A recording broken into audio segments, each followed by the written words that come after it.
Another developing story for you, the murder case that's striking a chord with students and their families. What happened to IU student Hannah Wilson in the minutes before she was murdered? And how does a college make sure students know that safety should always come first? We're gathering more details in Hannah Wilson's murder. Our team coverage tonight includes Derek Thomas with how IU officials are responding to this tragedy. But first, Chris Profit with the latest on the investigation.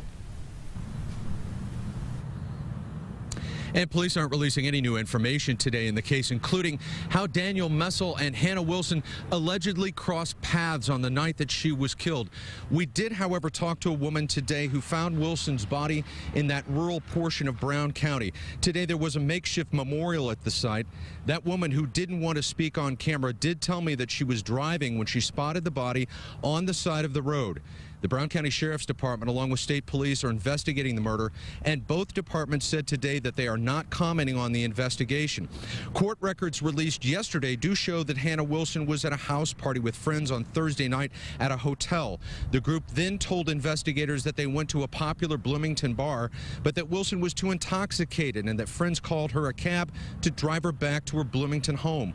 Police say that she was dropped off at the house, and that's the last time she was seen alive. Police also say the driver of the cab is not a suspect and that the company is cooperating with investigators. Now, Wilson was a member of the Gamma Phi Beta sorority at IU, but lived off campus here with her sorority sisters next door, who also declined to comment. Now, I did speak with a person who lives in the area where the body was found, and he did tell me that investigators have been to the site several times, including earlier today, looking for whatever evidence that they can find. Reporting live in Bloomington, Chris Profit, RTV6. Chris, thank you. And our team coverage continues. One student told RTV6 the IU campus felt eerie on Saturday. Today was more of a normal day, but the university is looking closely at what happened in the murder case to see if upgrades are needed in overall campus security.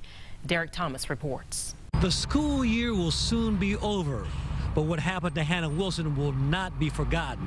We asked IU spokesman Mark Land if there will be any changes in campus security. You can rest assured that, we will be taking a look at, at what happened here, and we will, get all the right people in a room and talk about what our role might be. As you know, this happened off campus, but still, these are our students, and we want to play as big a role as we can in keeping them safe. Today, students mostly went about their daily business, but we did talk to a graduate student who had some concerns about sidewalk signage she encountered during the Little 500 weekend. I saw written on the concrete in chalk, like "Slut Walk 2015" all over the place. That's very problematic when that's the way that we're addressing co-eds at a university. I mean, who does that terminology apply to? Others say the Hannah Wilson situation is unlikely to be duplicated. This was a completely freak accident. That man has issues, and that's not normal. It's not like we have these problems all the time. I know that there's been Lauren Spear and this Hannah incident, but we do have good security. I definitely feel safe here. Saturday had an eerie feeling, but there's always resources we can use to get safe rides and all. So I definitely always feel safe, yeah. Something like this does really make you rethink, how safe are we versus how safe do we think we are? And that's something that I've thought about a lot since that happened. Students still feel the pain of losing one of their own, but none that I talked to feel so unsafe that they plan to leave. In Bloomington, Derek Thomas, RTV6.